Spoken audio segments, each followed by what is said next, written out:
Through the Desert by Henryk Sienkiewicz. Every subscription brings me enormous joy and motivation. Chapter 42.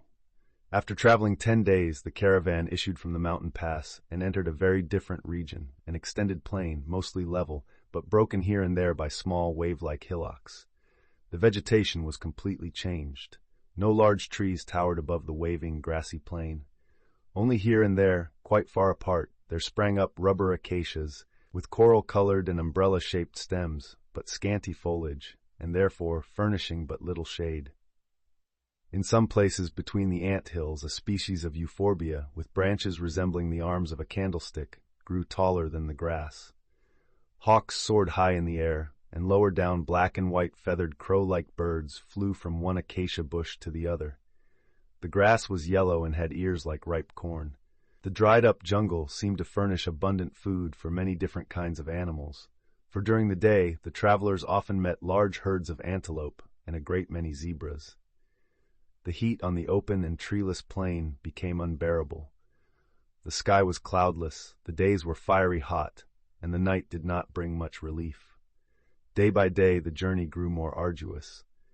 The small villages through which the caravan passed were inhabited by the wildest savages, who were so terror-stricken that they received the travelers very reluctantly, and if it had not been for the numerous armed men and the sight of white faces and King and Saba, great danger would have threatened them.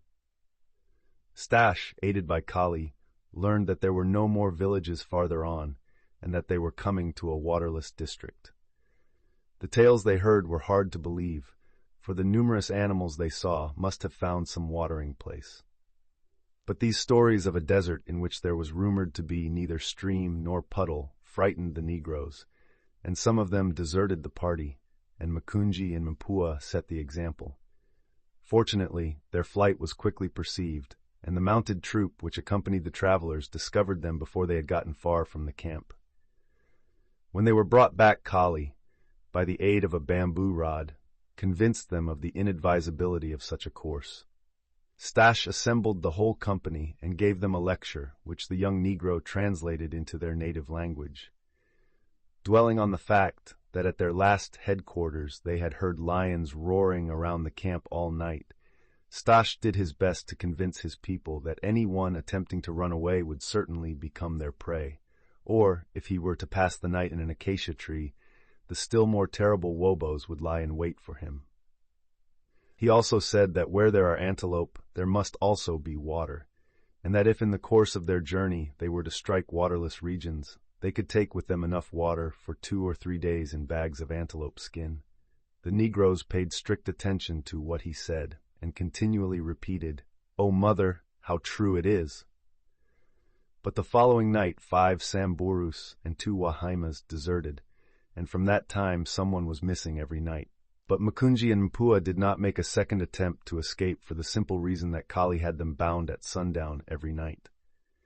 The country became drier and drier, the sun beat down mercilessly on the jungle, and not a single acacia could now be seen. They still came across herds of antelope, though fewer than they had seen previously. The donkey and the horses so far had enough food, for beneath the high dried grass they found in many places short, green grass only slightly scorched by the sun. But King, although he was not fastidious, became much thinner. On approaching an acacia, he would break it apart with his head and trunk and fill himself with young leaves and pods. Until now the caravan had always been able to strike water, though it was often bad and had to be filtered, or so salty that it was not fit to drink. Then it often happened that the men Staś sent out in advance under Kali's guidance would return without having found a single puddle or even a tiny brook in the hollows of the ground, and Kali would proclaim in troubled tones, "Madia pana," there is no water there. Staś was soon convinced that this long final journey would certainly not be easier than the ones they had accomplished before, and he began to worry about Nell, for a great change had also come over her. Her face, instead of being tanned by the sun and wind, had become paler and paler day by day, and her eyes had lost their accustomed brilliancy. Fortunately, on these dry plains there were no flies nor danger of fever, but it was very evident that the unbearable heat was wasting away the girl's strength. Even now the boy looked sadly and apprehensively at her little hands, which had become as white as paper, and he bitterly reproached himself for having lost so much time in making preparations and in instructing the Negroes how to shoot, that he had to continue the journey in the hottest time of the year. With these anxieties the days passed. Even more greedily and mercilessly the sun drank the dampness and the life from the earth. The grass shriveled and dried up until it was so brittle that it broke off under the hoofs of the antelope, which threw up clouds of dust as they passed. But the travelers now found a small stream, which they distinguished from a distance by the long rows of trees growing on its banks. The Negroes ran as fast as they could toward the trees, and on arriving at the bank threw themselves down side by side on the ground, dipping their heads in the water and drinking so greedily that they only desisted when a crocodile caught one of them by the hand. Other Negroes immediately hastened to the assistance of their comrade and drew the horrible reptile out of the water at once, but it would not let go of the man's hand, although they opened its jaws with spears and knives. King, however, made an end of it by trampling it underfoot, as if it had been a rotten mushroom. When the Negroes had at last quenched their thirst, Staś ordered a round fence of tall bamboos to be erected in the shallow water, so it could only be entered from one side of the bank, that Nell might bathe in privacy. The girl was greatly refreshed by the bath, after which she lay down, and after a rest felt greatly strengthened. To the great delight of the whole caravan, including Nell, Bwana Kubwa decided to remain 10 days near the water. When this became known, all felt so happy that they forgot the fatigue they had experienced. Some, after being restored by a good nap, wandered among the trees near the stream looking for palms that bear wild dates, called Job's tears, of which necklaces are made. Some of them returned before sunset, carrying in their hands square, white objects, which Staś recognized as his own kites. One of these kites bore the number 7, which proved that it had been sent up from Linda Mountain, for the children had sent up at least 10 from that place. The sight of this pleased Staś so much that he took heart again. "I had no idea," he said to Nell, "that the kites could fly so far. I was sure that they would be entangled in the peaks of the Caramayo Mountains, and I only sent them up thinking to let them take their chance. But now I see that the wind can carry them in any direction, and I trust those we sent up from the mountains around the Basso Narok and on the road here will fly as far as the ocean." "They will certainly fly there," said Nell. "So be it," said the boy to strengthen his trust, while thinking of the dangers and difficulties that still lay before them on their journey. The third day the caravan started off again, taking with them a large supply of water in the leather bags. Before nightfall, they again came to a region dried up by the rays of the sun. Not even an acacia was to be seen, and the ground in some places resembled a threshing floor. Occasionally, they came across passiflora, with stems penetrating the ground and resembling huge bottle gourds, as much as 4 feet or more in diameter. From these enormous balls grew lianas, thin as twine, which crept along the ground quite a distance, forming such an impenetrable thicket that even mice would have had a hard time to find a way through it. But notwithstanding the beautiful green of these plants, which remind one of the European bear's foot, they were so very thorny that neither King nor the horses could eat any part of them. The donkey, however, nibbled at them, though very carefully. At times they saw nothing for several miles except coarse short grass and flowers of a low order, like the durblumen, which breaks off at the merest touch. On their first day in this place, the sun beat down in fiery heat all day long. The air quivered as it does in the Libyan desert. The earth was so flooded with light that all objects appeared white. Not a sound, not even the buzzing of insects, broke the death-like stillness through which penetrated the wilting glare. All in the party were bathed in perspiration. Now and again they would lay down the baggage, the dried meat, and the shields in a large pile, so as to find shade beneath it. Staś gave orders to be sparing of the water, but Negroes are like children who take no thought for the morrow. At last it became necessary to place a guard around those who carried the bags of provisions, and to deal out a fixed allowance of water to each one separately.